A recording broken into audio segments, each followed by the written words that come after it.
Hi friends, I have some more crafts for you today. We are going to do some St. Patrick's Day crafts. And so first we're going to start out with these really cute homemade felt shamrocks or 4-leaf clovers. And then we're going to do some fun art picture that's just like really fun.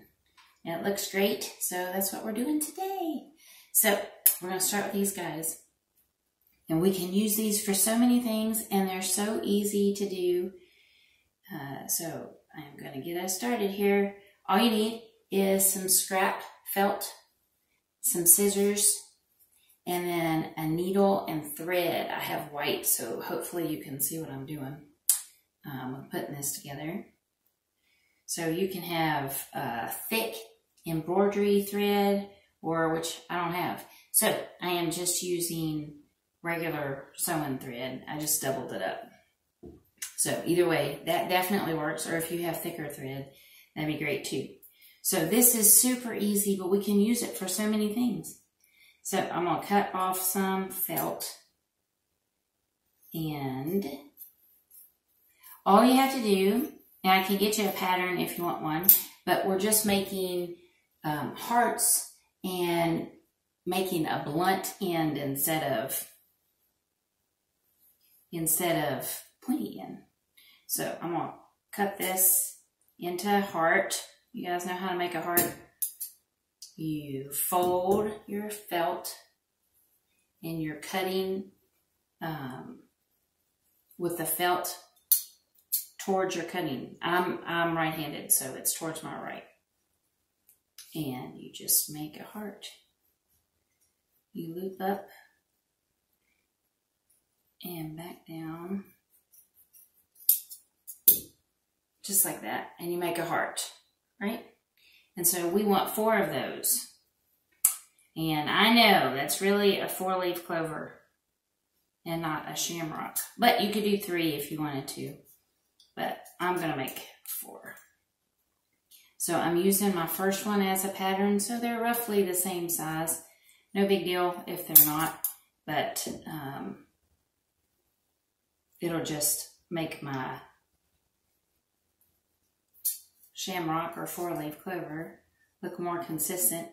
But you know, if you've seen them out in the wild, they're not all consistent. So there's no way to mess this up. So 1, 2, 3, I'm gonna cut one more. 4. So we can use these for all kinds of stuff. You could put a magnet, you could glue a magnet on the back and decorate your refrigerator.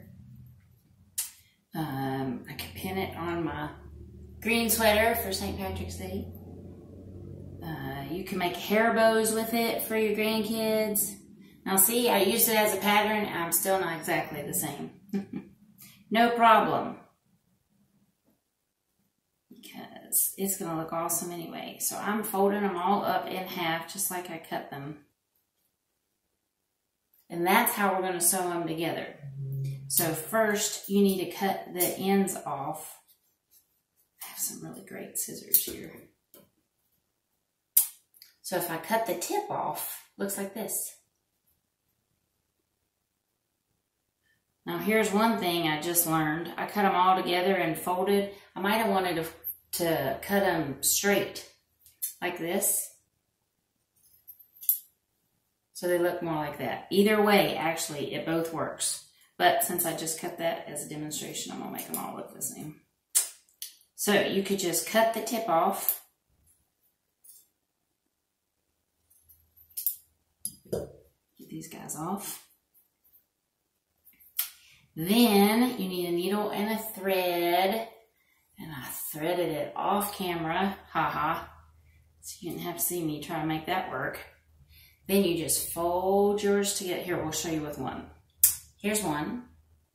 I'm gonna fold it together, and I want to insert the needle right here. Can you see that? Just right near the base, but in the middle of the base. And I'm gonna go through every one of them just like that. So let's see here. you can do one at a time, like I'm doing. Just make sure that the crease of your shamrock leaf, they're all facing the same way. So I'm just loading it on my string like this. Just like this, see? And then, see, they're all loaded on my string. Then I'm just going to tie a knot. Tie the two ends together.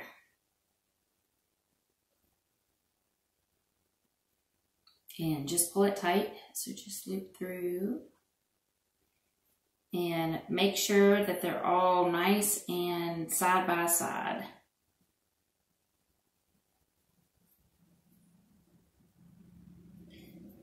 Just like this. Now mine's trying to flip over on the end. I want to make them sandwich like this.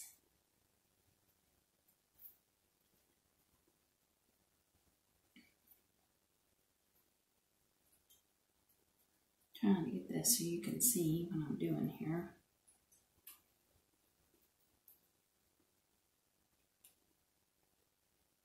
So you tie it tight and tie a knot. Don't just loop it through once. Tie a knot.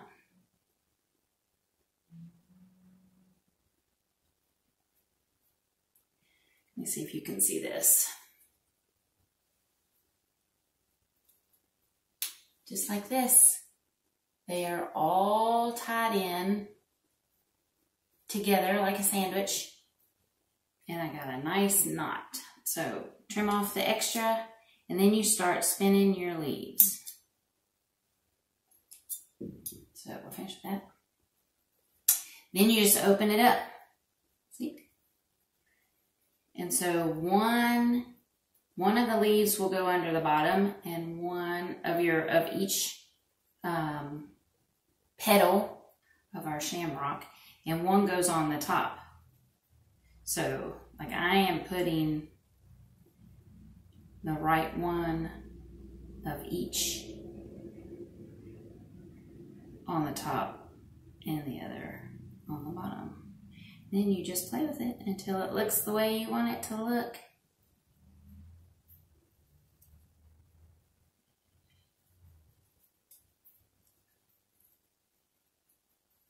Actually, I'm going to flip mine inside out, I think.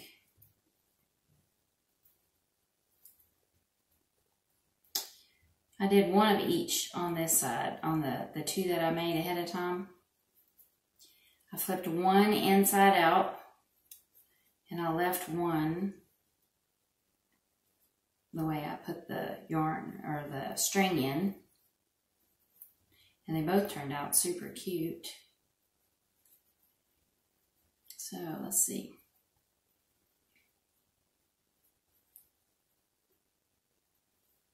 Then you just play with it for a second and see which way you like it best.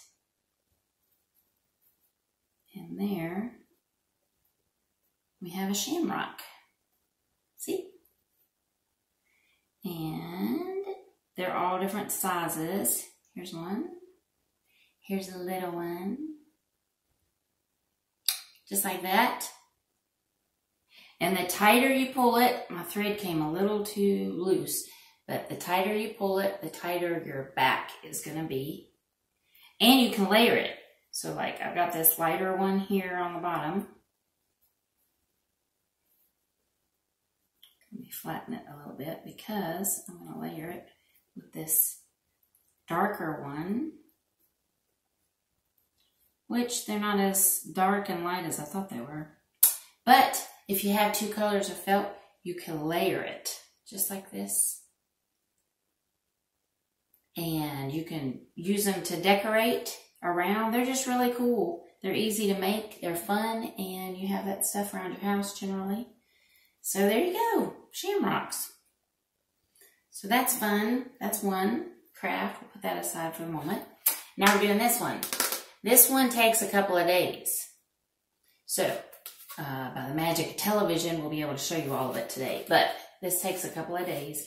And all you need is a picture of a shamrock or a four-leaf clover And I have a pattern for that. If you want, just let me know and I'll give it to you. And then you go from there. So let me show you.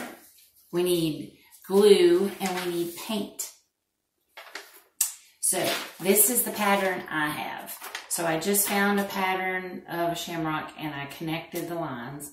And then, I don't know if you can see, but you will, that I have taken a ruler and I've made marks across trying to make a stained glass. See the black marks that are across? Trying to make it look like stained glass. And then we're going to paint it. So this is just regular copy paper, but again, if I send this to you, that's what you can use. We just need some glue, but look, something looks strange about my glue. And then this is done with watercolors, but you don't have to use watercolors. You can use whatever you happen to have, markers or pencils, whatever you happen to have. I had some watercolors, so I'm going to use some watercolor. But the tricky part is, this is regular glue, but I added black paint. So we're going to use this as my marker, and I'm going to outline all of this black mark. So that's what makes this so cool looking. So I just got regular school glue and put some black acrylic paint in there. And then I shook it up. So what I did though was I emptied it into a little cup, added the black, stirred it up until I got the color that I wanted, as dark as I wanted. And then I just poured it back in. And I used a little paper cup so I could bend it. So I could pour it back in, not make too big a mess. That seemed to be easy. You can also just put it into your, put the black ink into your bottle and stir it with like a long stick or a toothpick maybe, but I felt like this was easier. So then if you can see what I'm doing, I opened up the lid and I'm tracing it. So now this glue is black and I'm tracing all the black around. So it's not going to be perfect unless you're really, really good at this, but you can tell by mine that it's not perfect. But look how it makes this big, bold outline. Isn't that cool? And the smaller you open your lid, the finer your glue streak's going to be. But this is why I'm telling you it's going to take a couple of days, because you got to let this dry. So I go all the way around the shamrock or four-leaf clover first, and then I do the straight lines. And I have a paper towel nearby because my lid gets a little full of glue. And then I got some blops. But when you lift up your glue bottle, you know, you can't do this all in one continuous swoop. If you can, you want to stop at an intersection. So, like just now, I didn't stop at an intersection, but like where two lines are meeting. It'll make it look neater if you can do that. So this is what we're looking like so far. So I do the shamrock part first. And then I do the inside lines, and then I do the border. You want to make sure it all connects because it'll look different drying. So see? And see how it's not exactly perfect. I got some blops in there, but it's so cute. I mean, it looks really good, I think, and that just pops with that black. And what a great idea. I thought this was so fun. And then I would do the inside lines, these guys, and then I do the border. So, by the magic of television, Dun, dun, dun. I already have one. So, since it takes a while to dry, I did this yesterday. And this is what it looks like. I got some thick spots right here. It's not as glossy as this when it dries, but you can feel it. It's raised, which is really nice. It buckled up my paper a little bit. If you look at the back, it's buckled up a little bit, but it's so cool. It's a lot smoother but raised when the glue dries. And now we have a coloring surface. So this is when you take your watercolors or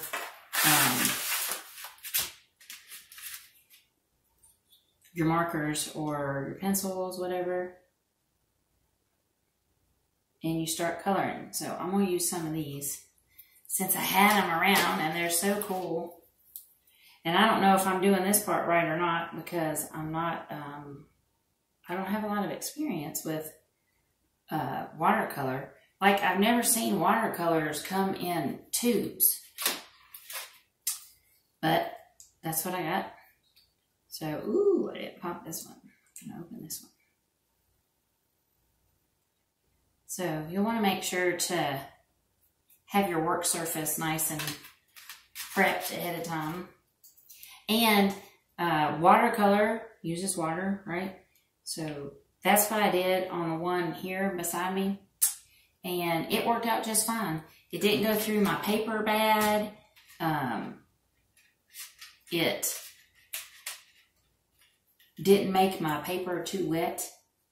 But there's more time on your hands, right? If I used a marker or something, the crayons or color pencils, I'd be finished today, right? But since I'm using watercolors, it's not working that way. Oops, almost made a big mistake. Paint the shamrock first. So all of it. Just like this. So you paint that up first, and that way all the rest is what's going to be the stained glass, not the shamrock itself, even though the lines are going through the shamrock. And or the four-leaf clover, however you want to call this. This is one of those things that you might want to try to stay in the lines. You know, it's our artistic expression. So you don't have to always stay in the lines. You know, it's your thing. You can do the way you want to do it. But if you stay in the lines for the stained glass part, it'll look really cool. Just like this. So, but this green part, if you can tell, I am just going straight over all the black. And that's what I did with this one. I didn't try to stay in the lines with the shamrock. Because I didn't feel like I needed to. I've got a border with the glue, with the black glue. And I looked to see, so I want to test these things out for you guys, right? So I can give you what works and what doesn't work. I wanted to test out and see if it looked different because is it dulling my border? So I can see all these borders in here. Does it make it dull versus painting between the lines? And my answer was no, it did not. It did not make it dull. So here's one thing with watercolors. I'm adding water to this because it's thick, right? It comes out of this tube, and I'm like, that's not like any other kind of watercolor I've ever seen. So you guys might know better than me who does more painting. But these colors are darker. They're brighter. They're not as see-through, translucent, I think the word is. As if you're really painting with like watercolors. So you know those little pads of watercolors, and the only way to get the ink going, the paint going, is to add water. I think I've used that for one of our crafts earlier. And it's got a lighter color to it. So here's what's happening with mine. It's nice and dark, which is interesting. And I did the same concept with this one. So just do what you want to do. If it should be, if you want it lighter, more pastel, then just add more water if it's watercolor. So now I'm going to not finish all of this for sake of video time.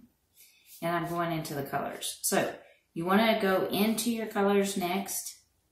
And look, we can do all the coloring in one step. We don't have to let one color dry first. One thing though I would suggest is what I'm doing is using one color at a time and put it all over the spaces you want to do. So if you know you've got 7 colors and you got 21 little intersections here, then you could do like three intersections of each color or whatever. But you know, you don't have to. That's how my mind works. But however your mind works. But it is simpler to do all of your colors, all of one color at a time. One, I only have to clean my brush in between, you know, less frequently. And 2, you can get a bigger picture for what the whole finished product's gonna look like. If I spread out my colors, like I really like this red, so I've got a lot of red and it's going all over the place. And this is gonna be a neat finished product, I think, when I get it finished. But I can see the bigger picture instead of ending up at the end and thinking, oops, what am I gonna put here? So that's how my mind works, but you guys can do it any way you want. So I'm showing you in just a second what this looks like. So this is what I'm talking about. I did all my red at one shot. And see how it's easy? I've created like my coloring spaces, right? Making those lines of black glue. And who knew that if you go to the store, you can actually buy black glue? I had no idea. You can buy purple and pink and green. They can come in all different colors without you making it yourself. I did not know that was a thing until I was out. I'm like, my goodness, that's crazy. But if you've already got paint at your house, you can make whatever color you want. So just because we're doing black and kind of looking like a stained glass, that means you can't use purple or whatever color you have at home and you decide you want to use. So this, I think, is a fun, easy, relaxing craft, but it looks really neat and you can use it to help decorate if you want to decorate for St. Patrick's Day. So I'm going to finish this yellow here.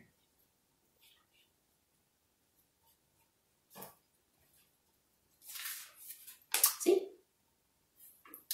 Super easy.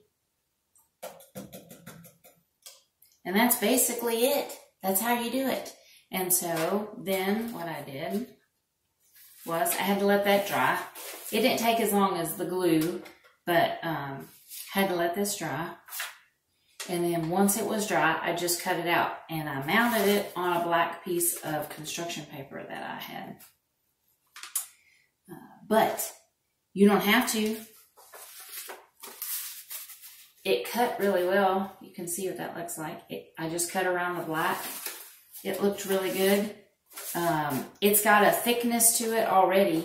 So if I put it on the window, the sun would have shined through. And that would look really good. I like the black against black. But on this one, I think I'm going to put it against green because I have some green construction paper too. I think that would look really good. Have one of these at the office. And so I just stuck it in there, but you could put it in a frame if you want to frame it to give it some more stability. That would look really good. So you can put it in a frame and then just switch it out after the holiday's over, or after you just want to put something else there. That would look good. But I think the window is a good idea too. It would look great there as well. So all kinds of possibilities. We learned 2 new crafts today. We did shamrocks out of felt. Really easy, different sizes, different colors. Make sure you pull the string as tight as you can. That's what my problem was with this one. I didn't pull it as tight, and so I could see my holes. But these are really tight, so you can see those. And then we did this, and now we've got some extra pretty art to put around the house. So that's it. That's it. Fun, easy things you can do at home. And thanks for joining me. I really appreciate it. And hopefully you had fun, and we'll see you next time.